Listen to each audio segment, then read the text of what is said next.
Hello, folks. Welcome back to What in the History, Episode 9, Part 2, Prohibition.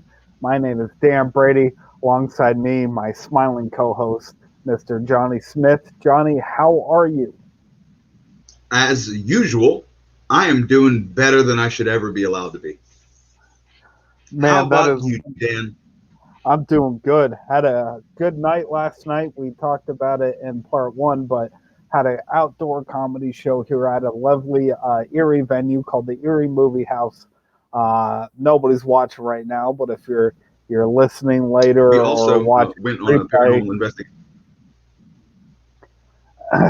yeah, we did. That was I'm great sorry, that too. was lag. I'm But sorry. if um, but go like the Erie Movie House page. They great things coming. The owner Craig has so much passion that he puts into that place. It's wonderful. I know you love it as a venue, Johnny. Oh, it's amazing. It's fun. It's a fun environment. It's great to perform in, but there's like video games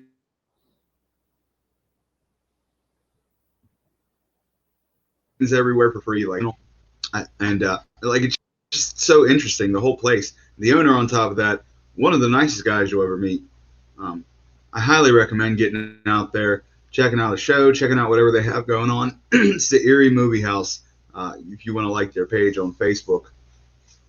Also, after we did that, me and Dan and a few other people decided to do a amateur paranormal investigation that resulted in a couple EVPs, some intelligent interactions with a spirit box, and actually one of the members of our party getting scratched. It was very fascinating. Yeah, man. Um, so in episode 1, we talked about the ramp up, the religious intent of prohibition, and then we started to get into some of the bad side effects. There really wasn't a good side um, to prohibition because it really didn't stop anything. Plus, it also allowed for this new avenue of business, of illegal business, to open up.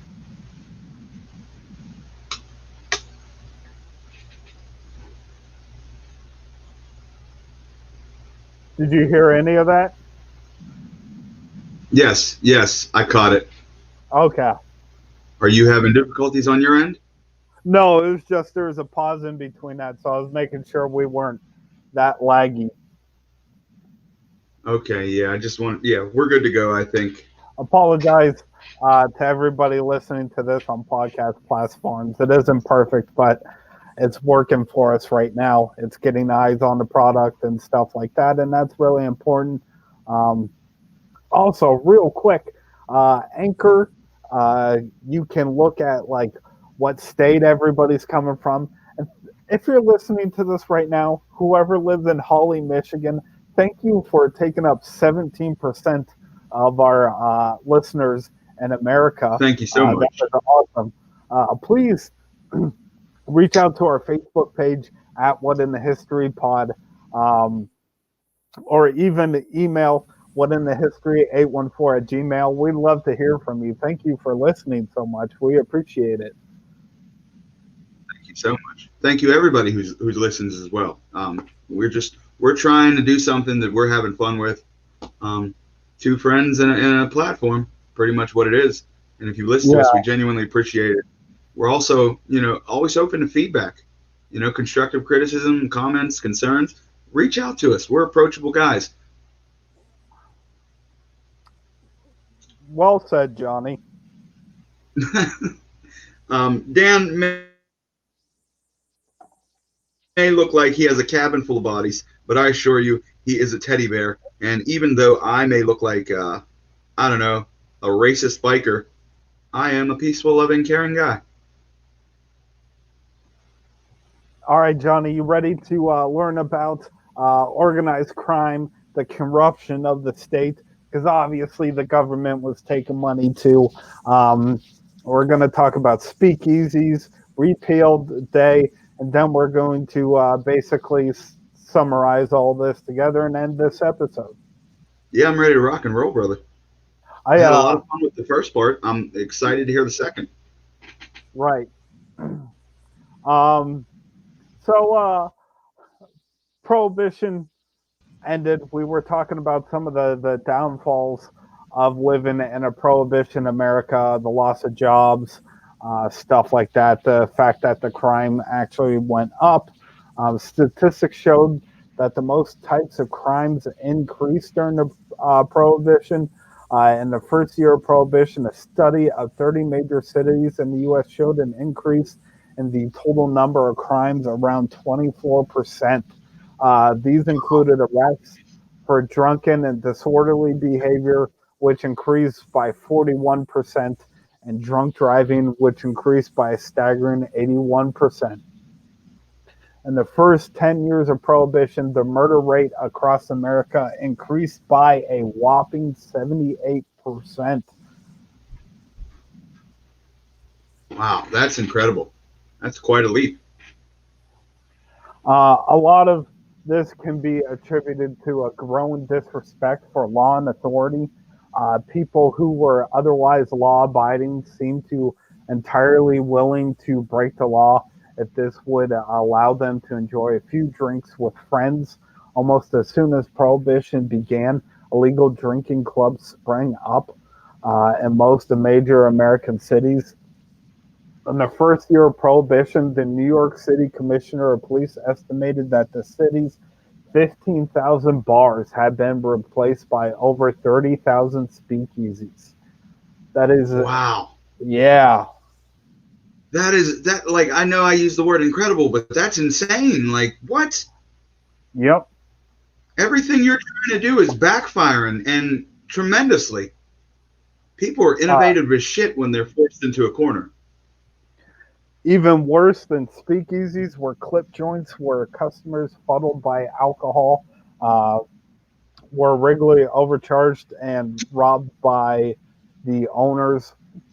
It was also surprisingly difficult to prosecute owners of speakeasies. Most elaborate had elaborate ways of controlling access, including using passwords to gain entry through entrances guarded by thugs.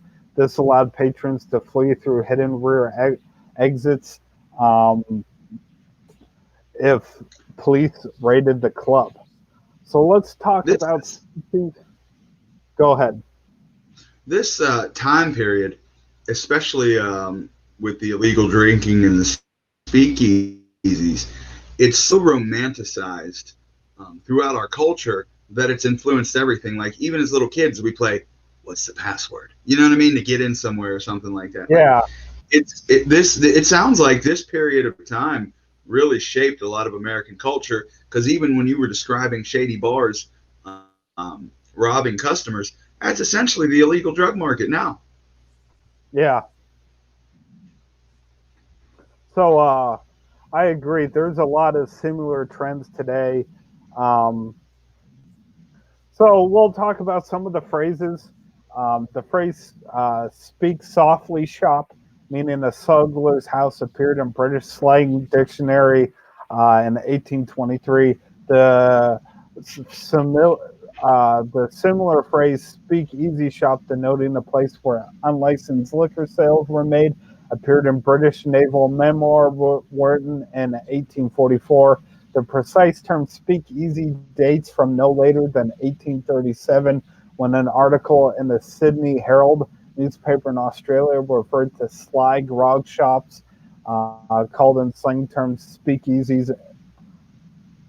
Uh, so in the United States, the word emerged in the 1880s. A newspaper article from March 21st, 1889 refers to a speakeasy, the name used in the Pittsburgh area town of McKeesport, Pennsylvania, for a saloon that Oh, sold I know where without that a license.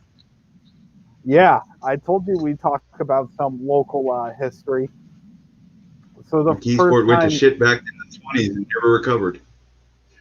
oh no, this was the 1880s, because this Oh, bar even worse. was selling without a license.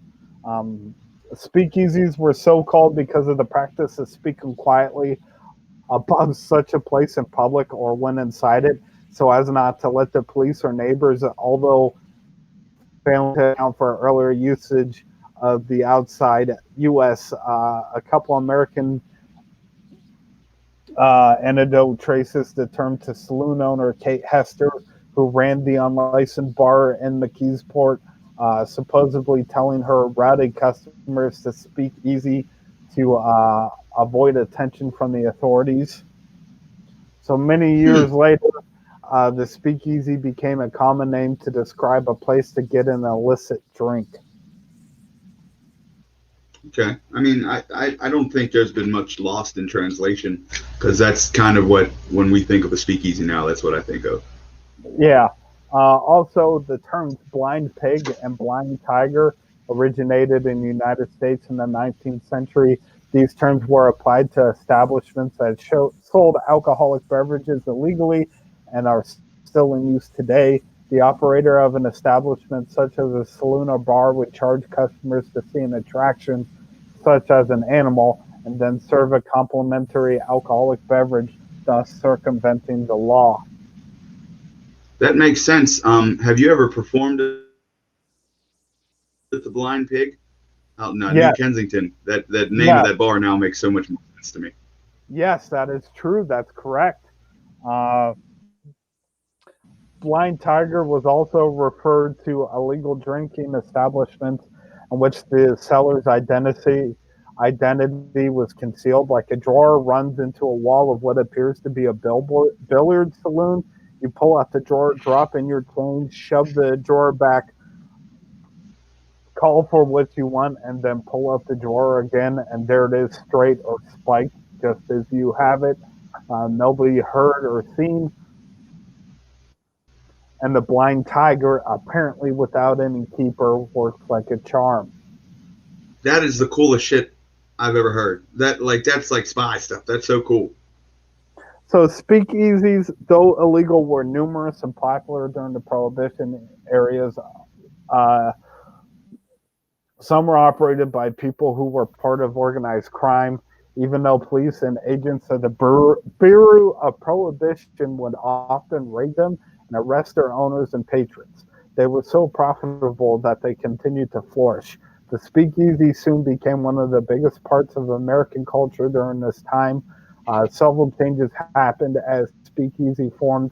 One was with integration with black and tans. People of all races, black or white, would gather together and even mingle.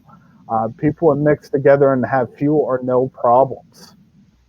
Oh, how about that? Looks like when you want to put your differences aside, you can, huh? Drugs, Um, building bridges with drugs. Another change that occurred was more participation from women. Many businesses would set up their speakeasies to attract women to get more profit. Women also began to insert themselves into the businesses of speakeasies. Texas Guinan, a former screen and stage actress, opened many speakeasies during Prohibition, such as the 300 Club and the El Fay. Uh, she greeted her customers with "Hey, suckers," and admitted she'd be nothing without Prohibition. Her two biggest competitors were Helen Morgan and Belle Livingston. Uh, Huh. cult- Culture was also affected by speakeasies during the Prohibition. The speakeasies became a focal point. An example to show this way is in the movie theaters, companies were restricted from depicting alcohol on screen, but some still continue to do so I'm getting because a they lot of lag. are you. I'm getting a lot of lag. I didn't hear the last, I assume, paragraph. Um, the poor quality bootleg liquor. Can you hear me now? Yes. Okay, the poor quality bootleg liquor sold in some speakeasies were responsible for a shift away from the 19th century classic cocktails that celebrated the raw taste of liquors, such as the gin cocktail made with Genevieve gin, to new cocktails aimed at masking the taste of rough moonshine. These masking drinks were termed pansies at the time. So even back in the day, men making fun of other men for what they drink. Nothing changes. It's crazy. The It's quality of everything. alcohol. Go ahead. When you mention them raiding the bars and arresting their patrons and then reopening because it's so profitable, I just Yeah. drawed another analogy to the dispensaries that were used to be raided in California because of the federal and state law differences. It's just everything. Every time you bring something up like this, it just wonders where we're headed, because they say you're doomed to repeat history, and that's all that's happening right now. Uh, yeah, that is very true.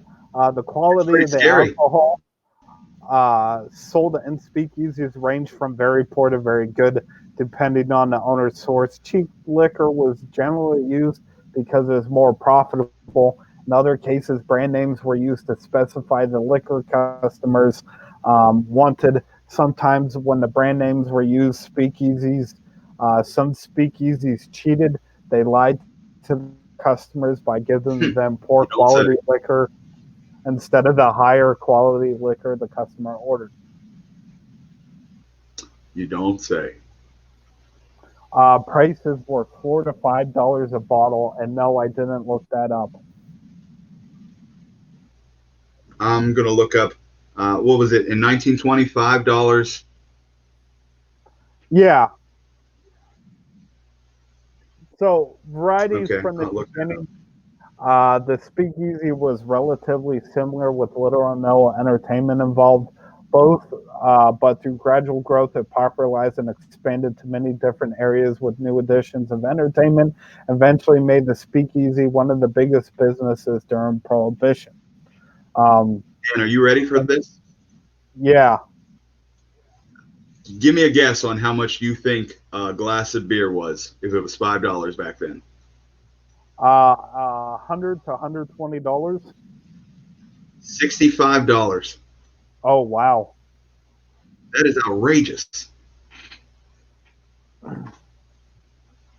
So, in rural towns, small speakeasies and blind pigs were operated by local business owners. These family secrets were often kept even after Prohibition ended. Uh, Speakeasy in 2007, secret underground rooms thought to have been a speakeasy were found by renovators on the grounds of the Cyber Cafe West in Binghamton, New York. Speakeasies did not need to be big to operate. They didn't take much, uh, more than a bottle and two chairs to make a speakeasy. One example of speakeasy location was the 21 Club in New York. This is one of the more famous of the speakeasies and still stands today. The 21 Club was only part of a series of businesses owned by Charlie Burns and Jack Kreidler. They started the business in Greenwich with a place called the Redhead and later moved into the next operation, the Punching Club. The 21 Club was special because of its system to remain under the radar. It was a unique system that used the doorkeeper to send a warning to the bar that it was in danger, and the bar would transform into an ordinary place through a mechanism. That's so cool. Could you imagine being hammered? Like, what is going on? Where's the mechanical ball going? Well, that's fun. What happened to this flower shop? How did I get here? That's so cool. um, the speakeasies were spread all over New York with businesses such as the Bath Club, O'Leary's on the Bowery. All the different speakeasies that spread throughout had their own specialty that made it unique. The Bath Club had musicians perform in their place to keep it unique. The idea of musicians spread throughout the speakeasy business, and soon many of them had musicians. So these things turned into parties. That's cool. Yeah, That, man. that that's really, like, you got to keep business, I guess. And people love music. They love music when they're drunk too. And by the way, I just want to say here at What in the History, we've just had a technical upgrade because I downloaded an inflation calculator. Yeah, man, that's awesome.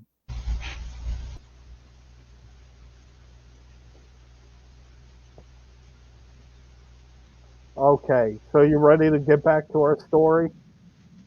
I'm always ready to jump back in the saddle. Uh, so it was hard to prosecute these places, also given that many police officers themselves patronized these establishments and were paid bribes by them. Many clubs were warned about raids and sufficient time to avoid major problems. Another issue was that there's nothing illegal about taking your own alcohol to an establishment and drinking it there. If a speakeasy was raided, but patrons were willing to say that they had brought along their own booze, there is very little that could be done. In New York City, there was over 7,000 arrests for breaches of the prohibition laws between 1921 and 1923. Only 27 of these arrests led to successful prosecutions. See, that's it. It sounds so much more pointless because there was just loophole after loophole for people to still be able to drink. I mean, this is just all leading to American unrest because even the president, Warren G. Harding, kept a very large supply of spirits at the White House for guests. Cocktails were regularly served in the halls of Congress between sessions, even sessions discussing prohibition. So people were getting upset. How's that for irony? You know, oh, we're gonna drink about talking, not letting these people drink. Oh, the song remains the same. Uh, like, imagine how many members of Congress have just a big old bong in their house. Like, Oh, oh, I, I'm sure. I'm sure. You know, maybe not the older folks because that was still kind of taboo, but there's definitely people who partake in even harder drugs than that. But you know what? Let's call a fucking spade a spade. They're goddamn pedophiles. There's sexual creeps. Alcohol and drugs are the least of their concerns. uh, also the director of prohibition enforcement in Pennsylvania um, was found to have appropriated. I'm kind of sad that we mentioned Pennsylvania the most during the episode about alcohol. Um, Pennsylvania was found to have appropriated almost quarters of a million gallons of alcohol for illegal resale. This had proved so successful that he was also found to have kept a slush fund of over $4 million to be used to deflect awkward questions from prohibition agents. A magistrate in Philadelphia was found guilty of taking almost $90,000 in prohibition-related bribes.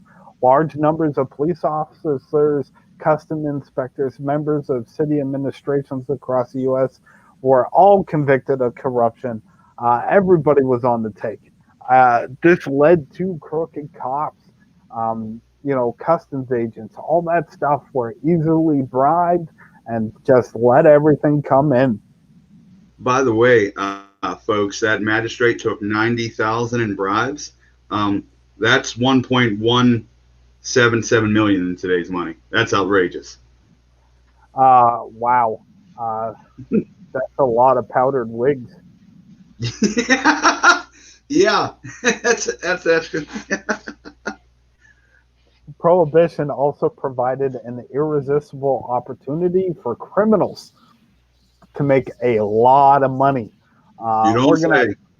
Organized crime flourished as demand for alcohol was combined with an increasing willingness on the part of the American public to behave illegally and to consort with criminals. During Prohibition, the price of spirits rose by 24%, while the price of beer rose by over 700%.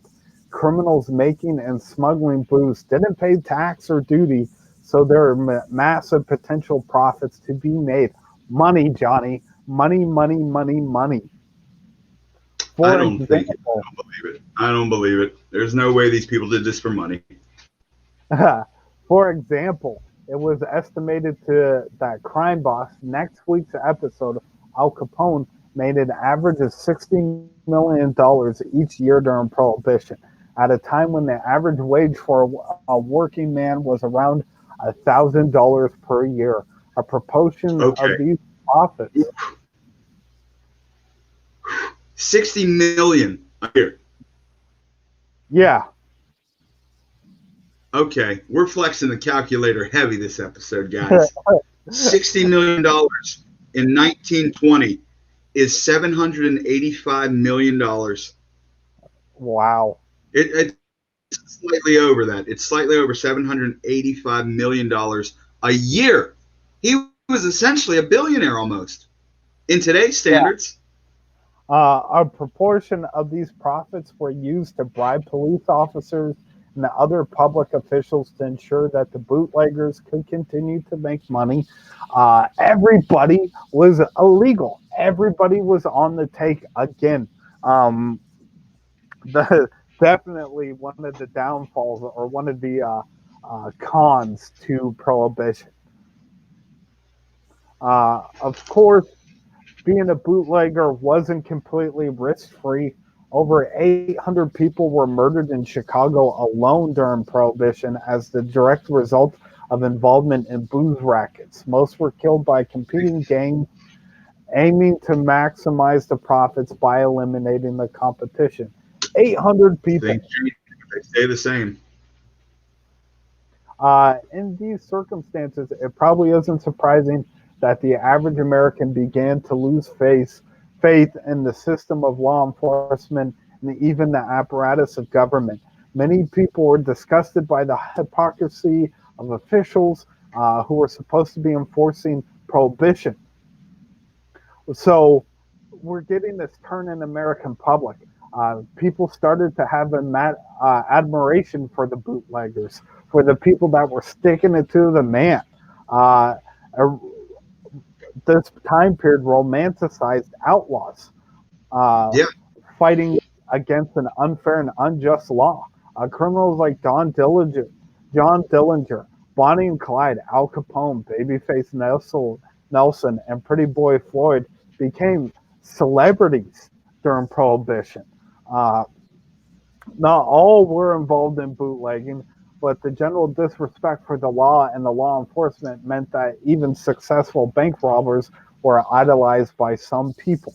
So we had this change in the climate. We talked about this during the Mad Trapper Rat River episode, where the Canadian public started to support this guy after leading the Mounties on a chase and a shootout. yeah. I mean, it's the government that essentially took the alcohol away from you. It doesn't surprise me that they're cheering for the people that's essentially bringing the alcohol back. Yeah, man. This time also in the public eye was the decline of the church. This is probably where it started. Um, there, the promises of lower crime rates, reduction of poverty, they had been promised by these church groups, and they were very clearly untrue. But it was the reaction of some temperance supporters to the failure of prohibition to deliver.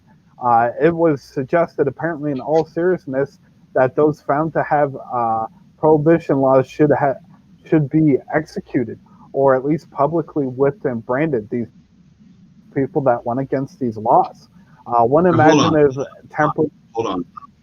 I'm not following you. Are you saying the church people are suggesting that people who violate the prohibition should be capital punishment? Yes. Oh, wow. Okay. I'm sorry. I just Uh, had to clarify because that sounds outrageous. Another member suggested that miscreants should be suspended by their tongues from an aircraft. This hysterical reaction to the failure, combined with the increasing closeness of some members of our dear old friends, the shitty KKK. Oh, Because remember, this is a Protestant church thing. What does the KKK love, Johnny? White Protestant men. mm-hmm. Wasps. In addition to being anti-African American, anti-Jew, anti-Catholic, and anti-immigrant, the KKK was also anti-alcohol. Um, Really?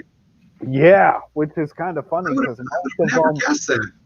most of them would need to get drunk to fuck their wives. Yeah, you know what? You mentioned they were anti-Catholic, and that's really one that falls by the wayside. And Right? I highly doubt that their organization would deny a new member for being Catholic these days. Right. Um, There's really only two important stances they need for a membership. What the fuck? so like the KKK would take time off from being racist to engage in violent conflict with bootleggers. Uh, the resurgence of the KKK. No, these guys were like bodyguards for Prohibition. Um, the resurgence of the KKK during the 1920s was at least partly because it was seen as the militant wing of the temperance movement, and there was a great deal of overlap during Prohibition between members of the temperance groups and the KKK. Um, uh, I had no there, idea about any of this. That is crazy. there, are, there are a number of instances where the KKK clashed violently with real or imagined bootleggers. In 1923 and 1924, Williamson County in southern Illinois was suffering from the activities of gangs of bootleggers, which law enforcement seemed powerless to resist. Yeah, money, money. A group of KKK vigilantes were deputized to take on the task of maintaining law and order.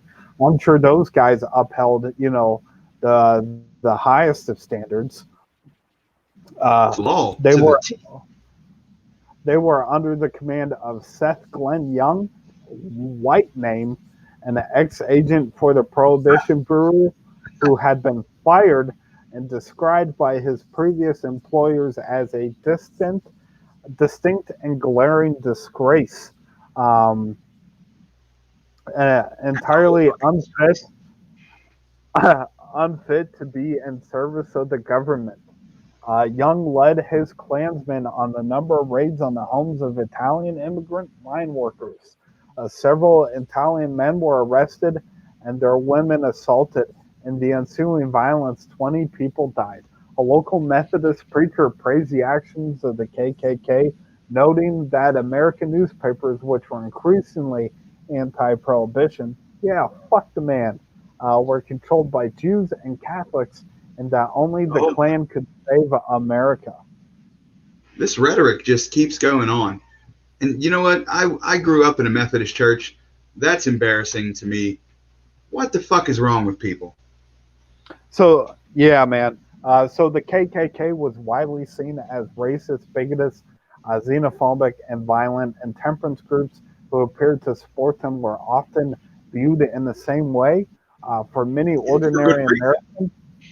Americans, support for prohibition became associated with extremism and violence, and prohibition itself was associated with hypocrisy and corruption. So the American people are getting upset not only because of the rise of crime and corruption, but because it, seemingly churches are becoming racist and the rise of the KKK. They were very outspoken and violent during this time. I mean, they took the same hate they had of races and put it into alcohol, which Ask is them church members how many white people were in the fucking Bible. right. You know, you're not praising white people. What the fuck do you think? Like, and you're anti-alcohol, and you're aligning yourselves with the KKK. And people are touting this as a good thing. Like, you're already seen as nuts because you're trying to push your extremist views of anti-alcohol into people. And now you're just like, yeah, and these are our boys. Just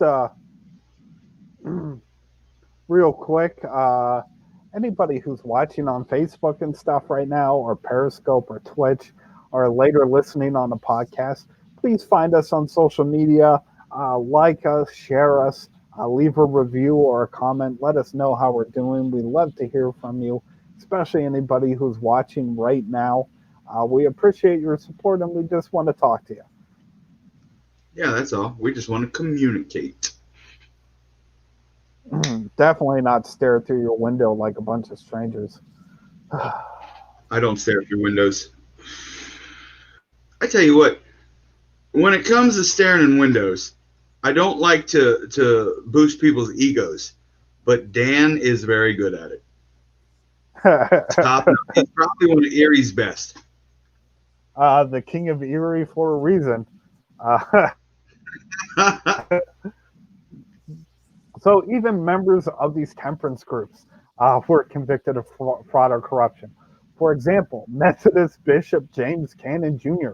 was for a time one of the most feared and respected prohibition supporters in the United States. Then he was in front of a grand jury facing charges of conspiracy to violate the Federal Corrupt Practices Act.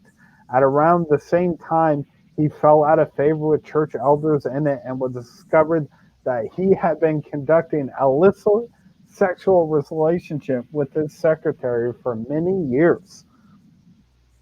Doesn't surprise me. No, it surprises me Actually, that it wasn't a male. I was going to say it's better than what I thought you were going to say. That's the unfortunate Yeah. part. I fully expected pedophilia.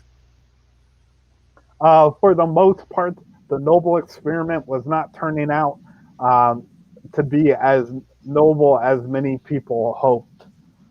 So here it is in a nutshell. We're not done with the episode yet, but that's prohibition. The downside of prohibition, the rise of corruption in America. I mean, we still talk about it. We still romanticize it. I mean, the mob grew from this.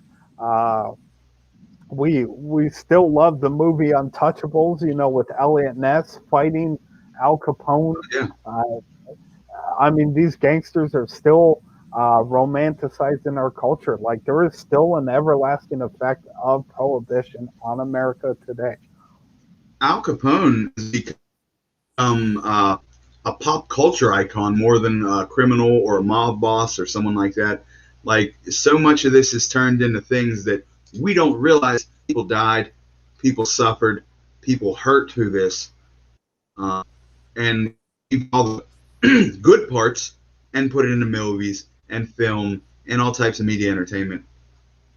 It's just so interesting to get down to the bottom of it and hear how it really went down. And I had no idea that those churches align themselves with the KKK. Whenever they talk about prohibition, I've never once heard the KKK mentioned. Yeah. Um, we're going to read a quote from John D. Rockefeller. Remember, he was a huge supporter of prohibition. When prohibition was introduced, I hoped that it would be widely supported by public opinion. The day would soon come when the evil effects of alcohol would be recognized. I have slowly and reluctantly come to believe that this has not been the result. Yeah. Now, outside of his donations and his opinion, did he play a bigger role in that? Because I feel like in No. society, it comes to people feel like if you agree with something, you're automatically their enemy. Like, I'll be honest, if prohibition was in effect right now, if it just started tomorrow, I would be in support of it. I would say, yeah, get alcohol out of here. But that doesn't mean I would want to harm you for you to not drink alcohol. Right. He probably greased a couple palms of senators and stuff like that, but I don't know. He probably held rallies for prohibition. Like I'm sure his voice wasn't small. Well, he was a man of influence. Oh yeah. So the unforeseen effects of prohibition was also a need to increase income taxes. Um, the confident assertions of temperance groups that prohibition would pay for itself through reduced crime and reduction in spending on law enforcement turned out to be completely mistaken. Uh, Prohibition cost the federal government somewhere in the region of $11 billion. Good. And was that 11 billion back then? In 1933. In 1933, $11 billion. You know what? Yep. That's going to be outrageous.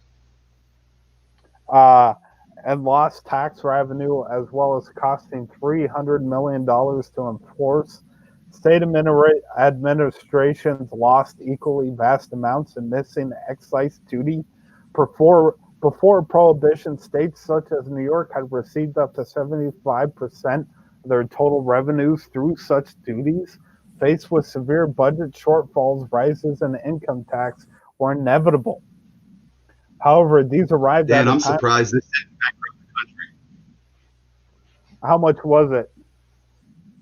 It was 222 trillion, or not trillion, Wow. excuse me, billion, 698,113,207.55. $222 billion. Wow. How does that not bankrupt the country? Because we print our own money. And see where that led us?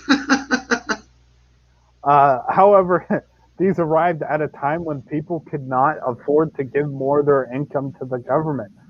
Because on Thursday, October 24th, 1929, a loss of confidence began to affect Wall Street, and large numbers of investors started to sell stocks and bonds. By Monday of the following week, concern became panic. Now, over 2 days, Black Monday and Black Tuesday, the U.S. stock market lost more than $30 billion. A major worldwide economic recession known as the Great Depression then followed the stock market crash. This recession brought several years of high unemployment rates, poverty, declining incomes, lack of investments to the United States. The effect of this period were still being felt as much as 5 years after the Wall Street collapse.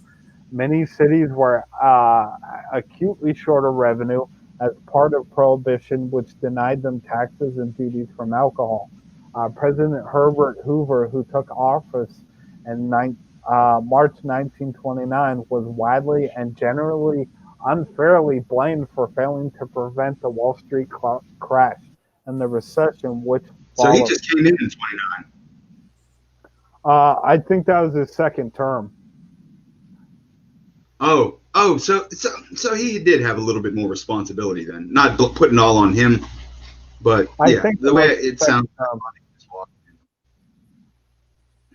One of the first things that President Hoover did was to establish a committee chaired by former Attorney General George W. Wickersham to look at Prohibition.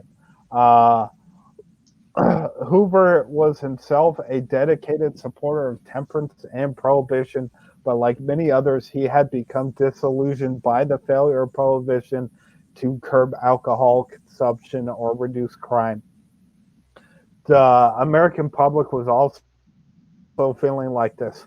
A poll by the Newspaper Enterprise Association in 1926 found that 81% of those polled favored ending or at least modifying prohibition.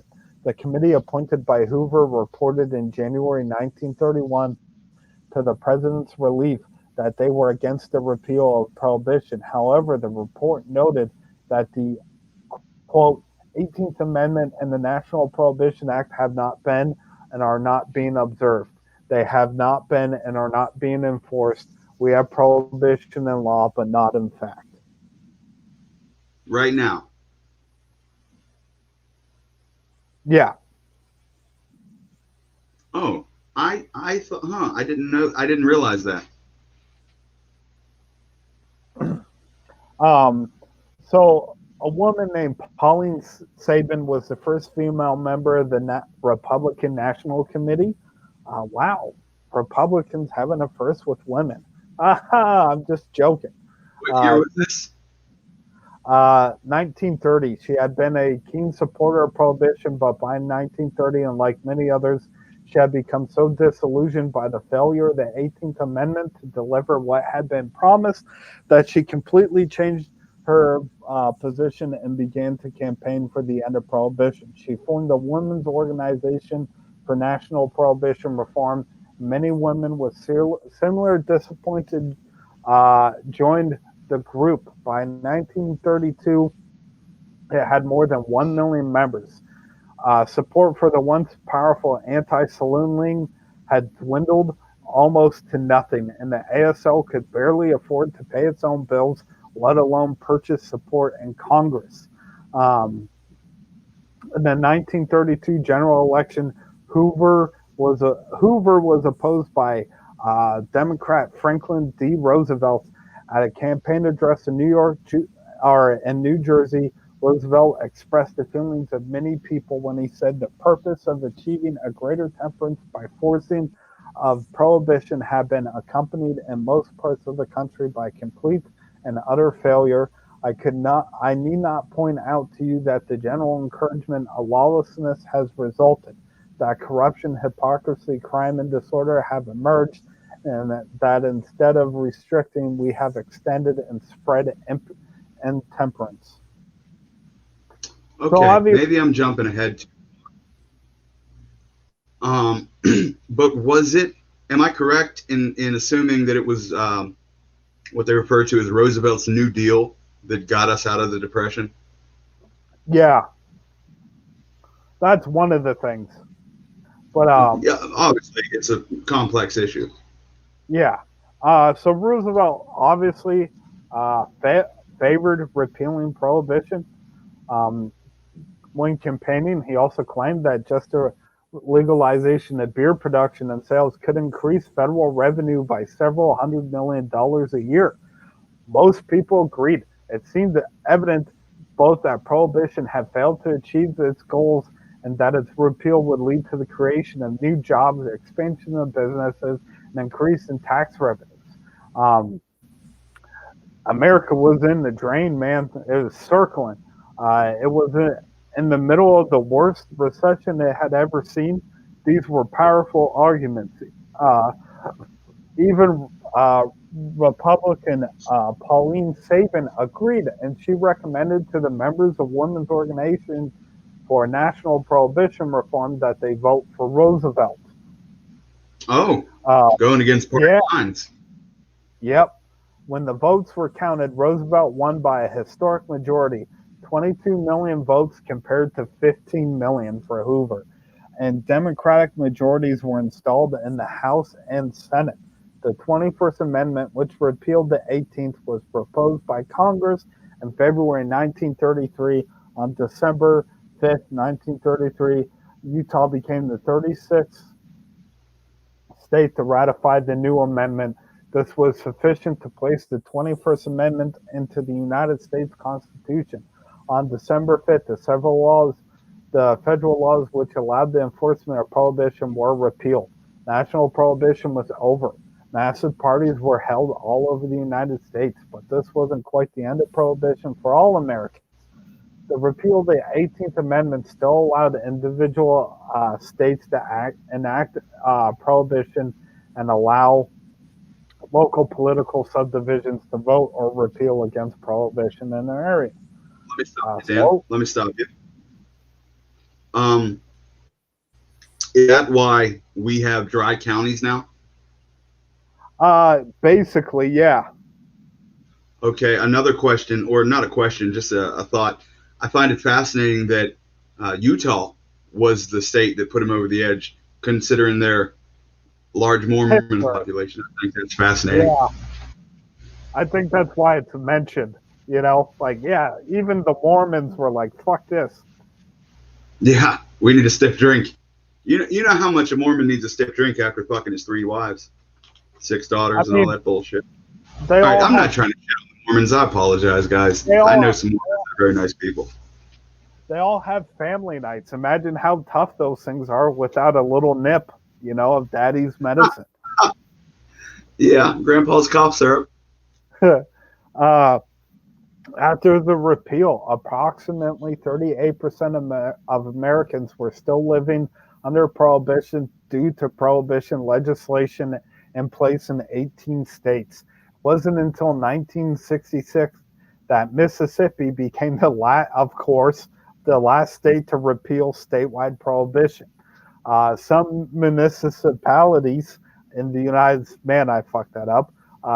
United States still have some form of prohibition in place. A 2004 survey by the National Alcohol Beverage Control Association found that more than 500 local areas in the U.S. still have complete prohibition, dry counties, partly due to the way in which prohibition was enforced and then repealed. There is a bewildering number of different regulations on the sale of alcohol across America today. In some places, alcohol can only be served with food. Some places, alcohol can only be served with at least two walls separate. This from the serving of the food. In some places, no alcohol can be sold at all. In some states, alcohol beverages are sold by state government suppliers, while in private businesses are issued with a license to sell alcohol. The 18th Amendment remains the only amendment to the Constitution which was repealed by the enactment of another amendment.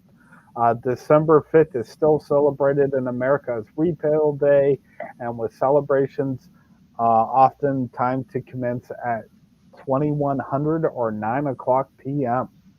It's what it did, though. It set a precedent. It was the first one, and it just shows that it can be done in the future. I just want to press that enough. I know Constitution, it's our rights. It can be changed. That's proof right there. Right. Oh, we got somebody watching on Twitch. Hello, who's ever watching on Twitch. Have any questions so far? Are you enjoying the episode? Please leave a comment. We'd love to have a little chat with you.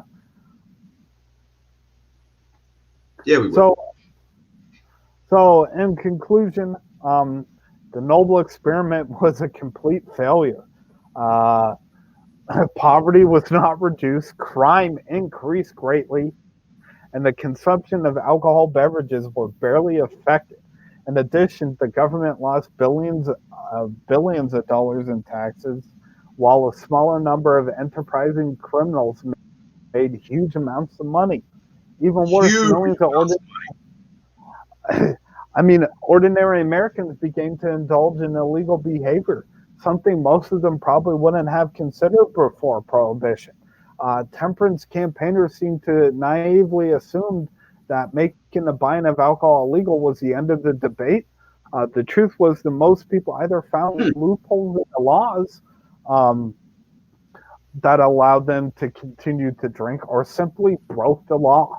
This led to a general loss of respect for laws and law enforcement, and even admiration for gangsters who flouted these new laws.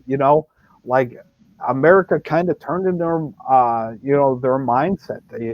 These modern day criminals became Robin Hoods. People cheered them on. Like, you've read about that admiration that American people had for Bonnie and Clyde. Like, they were role models. Oh, they loved him. They loved him to death. They, like, even the image they had was perfect. That was part of it. But the fact that they were rabble rousers and fighting the system, America ate it up. And you know what, Dan? I'm sure, I don't know the time frame, but in the future, there will be a podcast that sounds very similar to this, and instead of alcohol, it will be discussing marijuana. Yes. Again, when you said they had speeches to talk about the increase of revenue from taxes for alcohol, Tom Wolfe just had that same conversation about marijuana the other day. Oh, wow. It's amazing how just stuff repeats. The failure of Prohibition tells us that the answer to these problems, the problems that alcohol causes, because yes, alcohol can cause a lot of problems. Some of your worst nights came from alcohol blackouts. Some of the worst things ever have been caused by alcohol. Drunk driving, beating on your wife, beating on your kids. Serial killers is a cause of alcohol consumption. Heavy alcohol consumption.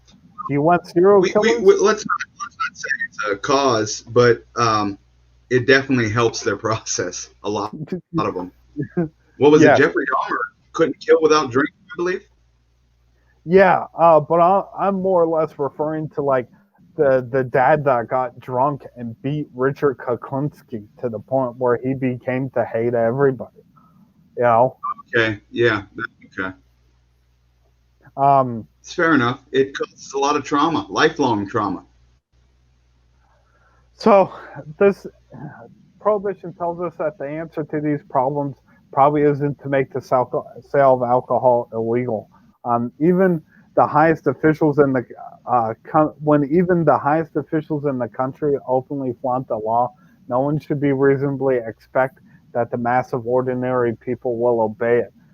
It's easy to see that prohibition was doomed to fail from the start. Hindsight 2020. Um, if laws are to apply to the vast majority of the population, they must also be supported by the vast majority of that population. Prohibition was forced on America by a vocal and well-meaning minority who believed that it could make their country a better place. Their optimism Were they well meaning though? probably not. It was all Honestly, were about they? If they're power. pushing their agenda, that's not well meaning. Yeah, Their optimism proved to be misguided. Not for the first time in history, prohibition in America was undertaken for the best of reasons and proved the worst of outcomes. Again, the road to hell is built with good intentions. So 13 years um, before I started researching, I really thought this was like all alcohol was, illegal, but it sounded like there was a lot of loopholes, I'm sure it's still very yeah, dangerous, an incredible amount. but it's also uh, the increase in demand. That's what really like, oh my God, I can't go to a bar anymore. Says the guy who doesn't go to the bar at all. He's going to want to go to a bar. I mean, Yeah, you saw yeah. 100% increase in New York City in terms of speakeasy to bar. It, when anything becomes illegal, more people want to do it. Absolutely. I would hope one day that they also end up having this conversation with Tuition because it's so much more dangerous because it's illegal. Right. Not only with the diseases and whatnot, but for the sex workers, it's dangerous for them. They can be abused, murdered, raped, abducted, and just the same as use it. Your prostitute could rob you. Like I'm all for small government, but there's certain things that if they regulated, it would benefit us. Right. Prostitution is definitely one of them. I know it would make for a safer and cleaner environment as well. I mean, also look at the amount of almost 22,000 deaths came from poisoned alcohol. Like, and I doubt Hmm. those people got to have good funerals or got reimbursed for their money. They probably cost a shit ton. They were And probably what does that horrendous remind you of, Dan? overdoses. What is it? Yeah, since marijuana's illegal, people tried that K2 bullshit. We're getting fucked up from that. Or since heroin's all screwed up, adding fentanyl, people left and right from that. It can be taken out as anything that the government tries to stop you from doing. They inherently make it so much more of a dangerous situation. So, in conclusion, prohibition was fucked. Yeah, Yeah, that's a good way to put it. just not a good time for anybody. I mean, even the right wing Christians were like, "This is not good. We need to stop this like now." Um, Anytime a group tries to control people, it's bad. It usually ends bad. so why did we do this episode today, Johnny? We're warming up for our special guest next week, Mr. Christopher Scriva, all the way from Chicago, when we're talking about the one, the only Al Capone. The original Scarface. You didn't call him that to space, though. Oh no. He also loved milk. I was reading about that. He really loved milk. I'm like, that's a man after my own heart. I did not know that about him. When you have His that much suit, money, you can buy as much milk as you want. his suits cost $7,000 a piece. In 1920s money? No, that he paid $500 You know, in that's my specialty. 1920. No, the what I researched off of actually gave the conversion, and like 1920 is like $500 was $7,000 nowadays. So this dude was just shelling out money. Roughly. So Yeah. I mean, but he almost made the equivalent of $1 billion a year, we said. It was like 700 and some million yeah, in today's conversion. He had more money than he could spend. Agreed. He made in 10-year span, he made the equivalent of $7 billion. So, did you enjoy today's episode? Did you have a little more fun than you thought you would? I did, and you know what? With this episode, part 1 and part 2, I really learned a lot, and there was a lot of little nuances that fascinated me that I was unaware about. Like the KKK has never been mentioned when I've ever heard about Prohibition, and that's fascinating as all hell, especially that they teamed with the church, but it doesn't surprise me. Now you got more fuel for your Facebook comment debates, giving you fuel for the fire. Yeah. I'm like, hey guys, bad stuff's wrong. They're like, fuck you, racist. So yeah, I had fun. This was great. If you're watching later on Periscope or Twitch, YouTube, wherever, please like, subscribe. Every little thing helps us out. Surprise us by liking. Yes. We really enjoy doing these videos, and we would probably do these episodes only if one person watched a week.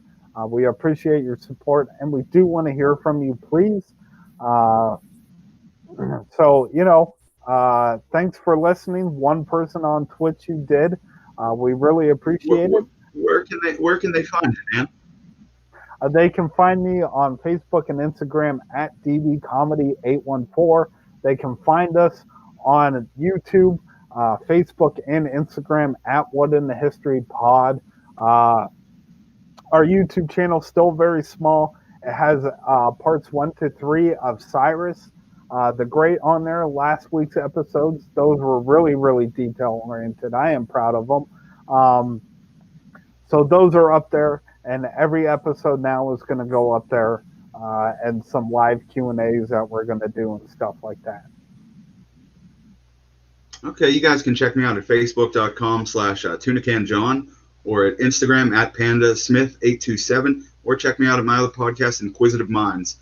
That's at inquisitiveminds.com, INQUIZATIVE Minds. It's spelled a little bit different, guys. But thank you all for tuning in. You know what? Why don't you tell people about Tenacious Detail in case someone's listening around? Oh, okay. Tenacious Detail is one of the sponsors of this podcast, and what it is a mobile detailing service out of Pittsburgh, Pennsylvania.